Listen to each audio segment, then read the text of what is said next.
Assalamualaikum warahmatullahi wabarakatuh. Perkenalkan, saya Afwan Asdiki, NIM F1D118001 dari Program Studi Teknik Pertambangan Universitas Jambi. Pada video kali ini, saya akan mempresentasikan hasil tulis makalah saya yang berjudul Pemanfaatan bentonit sebagai campuran eceng gondok untuk penyerapan logam Pb20 atau logam timbal. Makalah ini ditulis sebagai salah satu tugas dalam rangka ujian tengah semester mata kuliah Rekayasa Bahan Galian Industri pada Program Studi Teknik Pertambangan. Baiklah, langsung saja kita masuk ke dalam presentasi makalahnya. Pada bab 1 atau bab pendahuluan terdapat latar belakang. Latar belakang saya menulis makalah ini yaitu adalah dilihat dari keberadaan logam berat pada suatu lingkungan dalam jumlah yang melebihi ambang batas merupakan salah satu dari bagian pencemaran lingkungan. Karena sifat toksisitasnya tersebut dapat mengancam makhluk hidup. Limbah timbal merupakan salah satu logam berat. Limbah timbal merupakan salah satu sumber pencemaran yang sangat membahayakan, baik bagi kesehatan manusia maupun bagi lingkungan. Logam timbal ini dapat berasal dari limbah industri, rumah tangga, baterai yang tidak terpakai, maupun dari hasil penambangan. Batas yang diizinkan adanya kandungan timbal dalam keluaran limbah industri berbeda untuk setiap negara, namun tidak lebih dari 0,1 mg per liter. Sedangkan dalam air minum, menurut Permenkes nomor 492 tahun 2010, adalah 0,01 mg per liter. Salah satu cara untuk mereduksi kandungan logam timbal adalah dalam air adalah dengan proses absorpsi. Proses ini menggunakan bahan penyerap absorben untuk menyerap logam dan zat pengotor lainnya. Salah satu absorben yang akan saya bahas pada makalah ini yaitu adalah campuran dari bentonit dengan eceng gondok. Selanjutnya yaitu adalah tujuan. Tujuan dari saya menulis makalah ini yaitu yang pertama untuk mengetahui manfaat bentonit sebagai adsorben untuk menyerap larutan timbal, mengetahui efisiensi penyerapan timbal dengan menggunakan bentonit dengan eceng gondok, mengetahui berat dan komposisi campuran adsorben dan eceng gondok dalam melakukan penyerapan timbal, mengetahui aktivasi adsorben terhadap penyerapan timbal.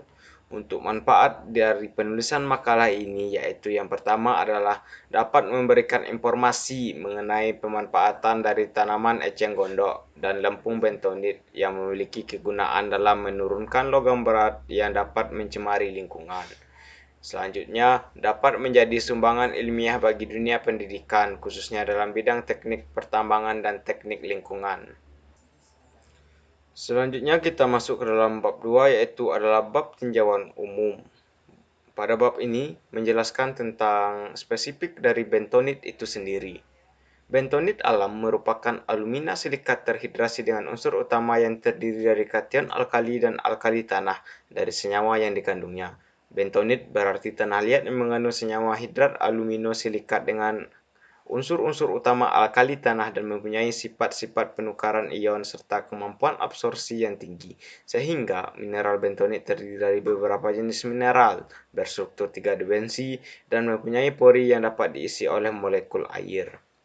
Bentonit mempunyai potensi untuk dikembangkan pemanfaatannya menjadi bahan unggulan yang bernilai komunitas tinggi baik di bidang industri seperti farmasi, kosmetik, katalis, cat, agrobisnis maupun lingkungan selain dari penggunaan di bidang pertanian, peternakan, perikanan, proses penjernihan air, penyerapan logam-logam berat dan deterjen.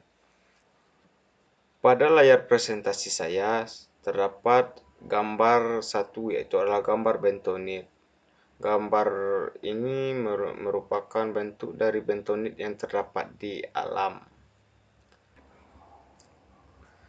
Selanjutnya kita masuk ke pembagian bentonit. Berdasarkan tipenya, bentonit dibagi menjadi dua yaitu adalah Na bentonit dan Ca bentonit. Untuk Na bentonit memiliki daya mengambang hingga 8 kali apabila dicelupkan ke dalam air dan tetap terdispersi beberapa waktu di dalam air. Sedangkan untuk Ca bentonit, tipe bentonit ini kurang mengambang apabila dicelupkan ke dalam air, tetapi secara alami setelah diaktifkan mempunyai sifat menghisap yang baik. Suspensi kolodial mempunyai pH 4-7. Untuk perbedaan Na bentonit dan Ca bentonit dapat dilihat pada tabel yang tampil di layar presentasi saya. Untuk sifat fisiknya, daya menggambang untuk N bentonit dan Ca bentonit memiliki perbedaan. Untuk Na bentonit sangat baik dan Ca bentonit tidak baik. Untuk perbedaan sifat fisik dari Na bentonit dan Ca bentonit lainnya dapat dilihat pada tabel yang saya presentasikan. Selanjutnya kita masuk ke dalam struktur dari bentonit. Bentonit mengandung mineral montmorillonit atau dikenal dengan mineral pilosilikat 2:1. Artinya silikat yang berbentuk lembaran yang strukturnya terdiri dari lapisan oktahedral yang disusun oleh AlOOH, sedangkan kedua sisi lapisan oktahedral ini diapit oleh dua lapisan tetrahedral yang disusun oleh SiOOH. Untuk gambar dari struktur bentonit dapat dilihat pada layar presentasi saya, yaitu pada gambar 2 struktur bentonit. Selanjutnya kita masuk ke dalam sifat fisik dan sifat kimia dari bentonit. Dalam keadaan kering, bentonit mempunyai sifat fisik berupa partikel butiran yang halus berbentuk rekahan-rekahan atau serpihan yang khas seperti tekstur pecah kaca, kilap lilin, lunak, plastis, berwarna kuning muda hingga abu-abu, bila lapuk berwarna coklat kekuningan, kuning merah, atau coklat. Bila diraba terasa licin, dan bila dimasukkan ke dalam air akan menghisap air. Untuk sifat-sifat kimianya, bentonit yang memiliki gugus aluminosilikat, unsur-unsur kimia yang terkandung dalam bentonit yaitu adalah senyawa SiO2, Al2O3, Fe2O3, dan CaO, MgO, Na2O, K2O, dan H2O. Untuk sifat-sifat fisikanya, karakteristik bentonitnya yaitu yang pertama massa jenis 2,2 sampai 2,8 gram per liter, massa molekul relatif 549,07 gram per liter, indeks bias 1,547 sampai 1,557, dan titik lelehnya 1330 sampai 1430 derajat Celcius. Selanjutnya kita masuk ke dalam persebaran bentonit di Indonesia. Endapan bentonit di Indonesia tersebar di Pulau Jawa, Sumatera, dan sebagian di Kalimantan dan Sulawesi, dengan cadangan diperkirakan lebih dari 380 juta ton, serta pada umumnya terdiri dari jenis kalsium bentonit. Beberapa lokasi yang sudah dieksploitasi yaitu di Tasikmalaya, Leuwiliang, Nanggulan, dan lain-lain. Indikasi endapan Na bentonit terdapat di Pangkalan Randan, Sarolangun sampai Bangko, dan Boyolali. Untuk daerah yang sudah ditambang bentonitnya di antaranya di Desa Palem, Kecamatan Pringkuku, Kabupaten Pacitan, Provinsi Jawa Timur.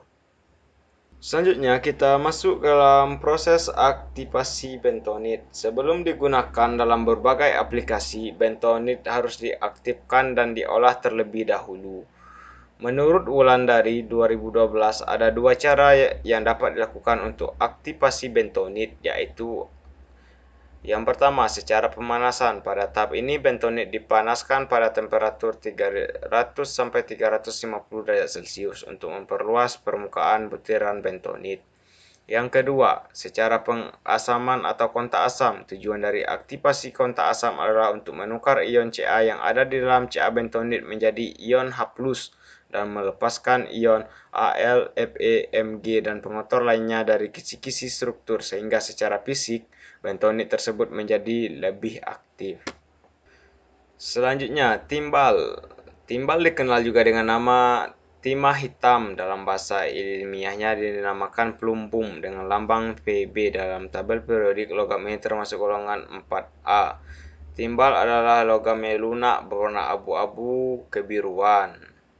Menurut Peraturan Pemerintah Nomor 82 Tahun 2001 tentang Pengolahan Kualitas Air dan Pengendalian Pencemaran Air menyatakan bahwa batas maksimal untuk logam Pb berada di lingkungan perairan adalah 0,03 mg per liter. Selanjutnya kita masuk ke absorpsi. Absorpsi adalah akumulasi partikel pada permukaan zat. Yang mengabsorpsi disebut absorben, sedangkan zat yang terabsorpsi disebut adsorbat. Absorpsi merupakan peristiwa penyerapan zat berbentuk gas atau cairan oleh permukaan atau antarmuka tanpa penetrasi. Untuk jenis absorpsi, jenis absorpsi dibagi berdua menurut Hendra tahun 2008. Yang pertama yaitu adalah absorpsi fisik. Absorpsi fisik merupakan absorpsi yang terjadi karena adanya gaya van der Waals, yaitu gaya tarik-menarik yang relatif lemah antara adsorbat dengan permukaan absorben. Absorpsi ini terjadi apabila suatu absorbat dialirkan pada permukaan absorben yang bersih. Untuk absorpsi yang kedua yaitu adalah absorpsi kimia. Absorpsi kimia merupakan absorpsi yang terjadi karena terbentuknya ikatan kovalen dan ion antar molekul-molekul absorbat dengan absorben. Ikatan yang terbentuk merupakan ikatan yang kuat sehingga lapisan yang terbentuk adalah lapisan monolayer. Pada layar presentasi saya dapat kita lihat pada tabel 4 yaitu adalah perbandingan atau perbedaan antara absorpsi fisika dan absorpsi kimia. Untuk tabel ini sendiri ya sumbernya yaitu adalah dari Atkins tahun 1999. Selanjutnya kita masuk ke bab 3 yaitu adalah bab pemanfaatan umum. Di bidang industri, Na-bentonit dimanfaatkan sebagai bahan perekat atau pengisi atau filler. Lumpur bor sesuai sifatnya mampu membentuk suspensi kental setelah bercampur dengan air. Sedangkan Ca-bentonit banyak dipakai sebagai bahan penyerap. Untuk pemanfaatan dari bentonit, yang pertama kita mulai dari Na-bentonit. Pemanfaatannya yang pertama yaitu adalah sebagai lumpur bor. Fungsi utama Na-bentonit sebagai lumpur bor adalah untuk menaikkan suspensi air pembilas, pendingin, dan pelumas mata bor. Untuk pemanfaatan kedua yaitu adalah pengecoran logam. Salah satu kegunaan bentonit di industri dan komersial adalah sebagai bahan untuk pembuatan cetakan dan pengecoran logam. Untuk yang ketiga yaitu adalah pembuatan pelet konsentrat besi dan logam lain. Pemanfaatan bentonit dalam proses pembuatan pelet konsentrat biji besi dianggap cukup mahal. Selain itu, apabila dipakai campuran bentonit sekitar 1% dapat terjadi kontaminasi.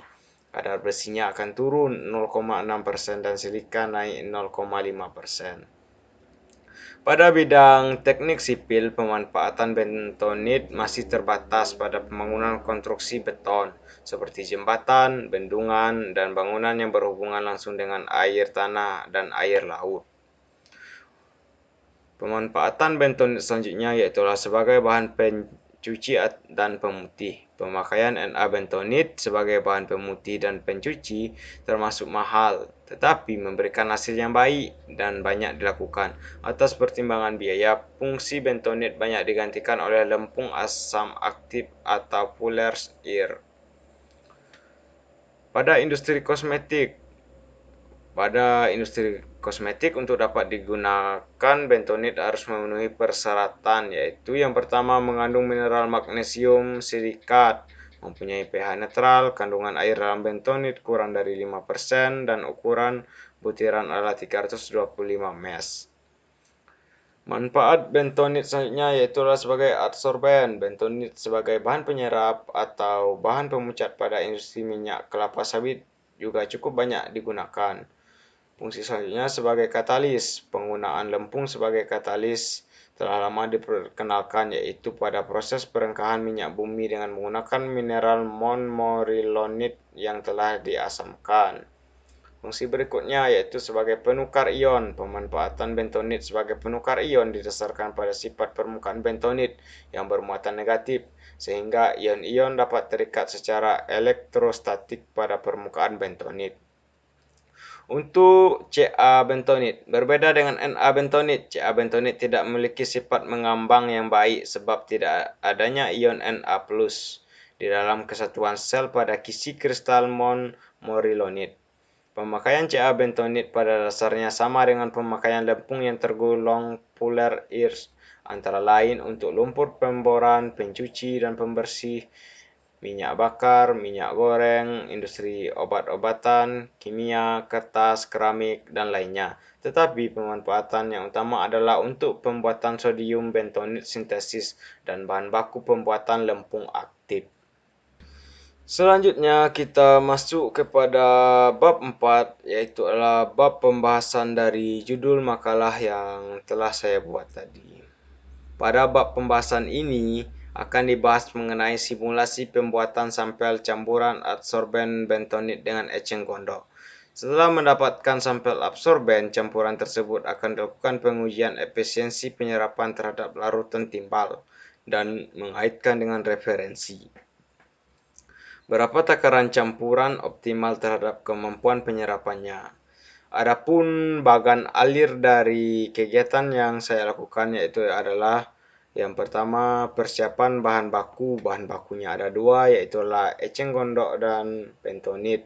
Selanjutnya proses dehidrasi di dalam oven dengan suhu 105 derajat Celcius sampai berat konstan menurut SNI nomor 7926.2 Selanjutnya yaitu adalah penggilingan sampel, pengayakan serbuk dengan menggunakan saringan nomor 100 dan nomor 200. Selanjutnya dibagi menjadi dua, yaitu adalah dengan diaktifasi dengan tidak diaktifasi. Untuk yang diaktifasi, aktivasi adsorben dalam larutan aktivator 250 ml H3PO4 1,2 selama 24 jam. Selanjutnya pengeringan serbuk di dalam oven dengan suhu 105 derajat Celcius selama 1 jam. Dan tahap terakhir yaitu adalah tahap dari pengujian sampel. Selanjutnya kita masuk ke dalam alat dan bahan dari dalam melaksanakan kegiatan ini.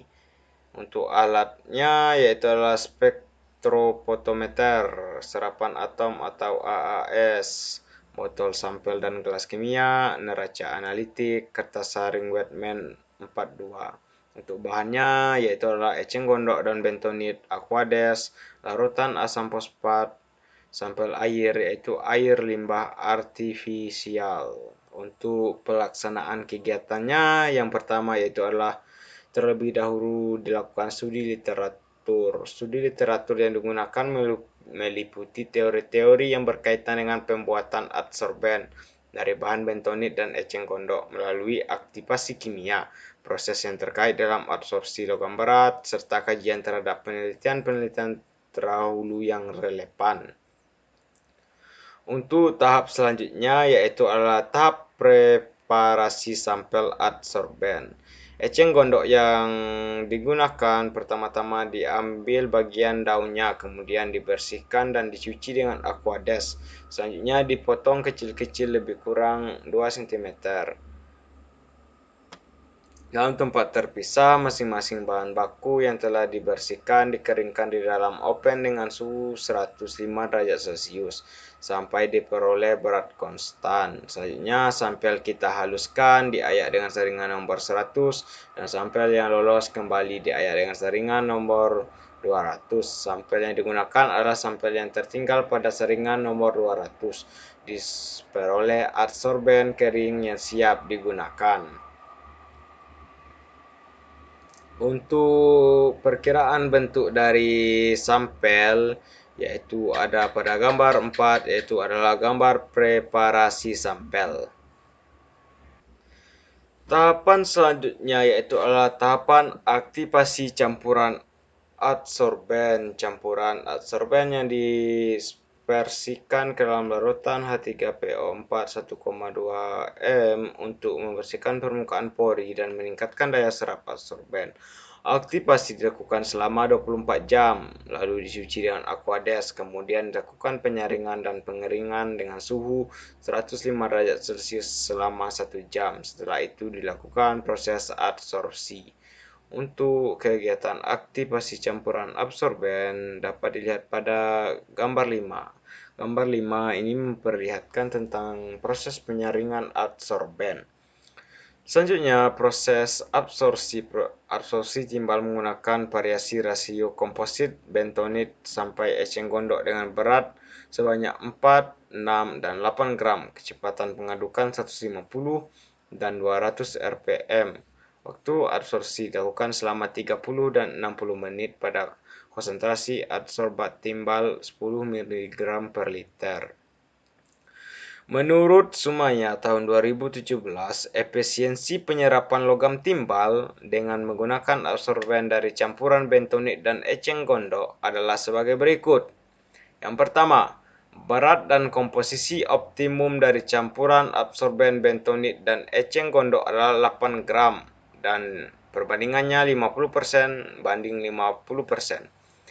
Efisiensi penyerapan optimum adalah 99,99% dengan angka penyisihan 0,001 mg per liter dengan konsentrasi awal 10 mg per liter pada rasio komposit perbandingan 50% banding 50%, waktu interaksi 60 menit, kecepatan pengadukan 200 rpm.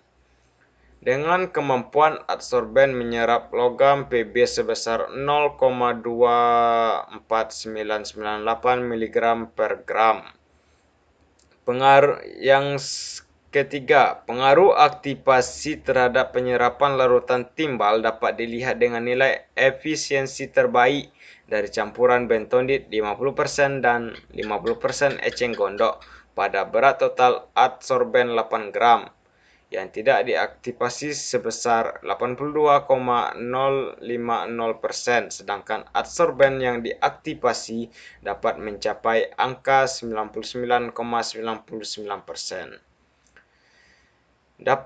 Dari referensi ini dapat kita ketahui bahwa jika bentonit atau adsorben dilakukan aktivasi akan melakukan daya serap yang cukup tinggi dibandingkan dengan adsorben yang tidak dilakukan aktivasi. Dari pembahasan ini dapat disimpulkan bahwa jika bahan galian bentonit jika diolah dan dikombinasikan dengan bahan baku yang lain akan menjadi adsorben logam berat yang baik, ramah lingkungan, dan relatif murah. Selanjutnya kita masuk ke bab yang terakhir, yaitu adalah bab kesimpulan. Adapun kesimpulan yang diperoleh pada penulisan makalah pemanfaatan bentonit sebagai campuran eceng gondok untuk penyerapan logam timbal adalah yang pertama, bentonit mempunyai manfaat di bidang industri, farmasi, kosmetik, katalis, cat, agrobisnis, lingkungan, pertanian, peternakan, perikanan, proses penjernihan air, penyerapan logam-logam berat, dan deterjen. Yang kedua, bahan galian bentonit jika diolah akan dapat menjadi adsorben logam berat yang baik, ramah lingkungan, dan relatif murah. Yang ketiga, berat dan komposisi optimum dari campuran adsorben bentonit dan eceng gondok adalah 8 gram dan perbandingan 50% banding 50%. Efisiensi penyerapan optimum adalah sebesar 99,99% dengan angka penyisihan 0,001 mg per liter dengan perbandingan 50% banding 50%. Pengaruh aktivasi terhadap penyerapan larutan timbal dapat dilihat dengan nilai efisiensi terbaik dari campuran bentonit 50% dan 50% eceng gondok pada berat adsorben 8 gram yang tidak diaktifasi sebesar 82,050%, sedangkan adsorben yang diaktifasi mencapai angka 99,99%. Adapun saran dari penulis untuk makalah ini, yang pertama, di dalam penulisan makalah ini masih banyak kekurangan dan tidak dilakukannya penelitian secara langsung, hanya memperoleh data dan hasil dari penelitian yang telah dilakukan sebelumnya. Jika ada kritik dan saran, boleh disampaikan langsung ke penulis. Bagi industri yang menghasilkan limbah berupa ion-ion logam berat seperti logam timbal khususnya dapat menggunakan absorben dari eceng gondok dan bentonit sebagai salah satu alternatif yang dapat menanggulangi limbahnya. Ini pada bagian terakhir terdapat lampiran gambar. Pada gambar 6 terdapat perlapisan bentonit yang kita ditemukan di alam bebas. Gambar yang ketujuh ini merupakan gambar dari proses penambangan dari bentonit, dan gambar ke-8 merupakan contoh batuan dari bentonit bentuknya. Sekian presentasi dari saya. Jika ada kata yang salah, saya mohon maaf. Terima kasih. Assalamualaikum warahmatullahi wabarakatuh.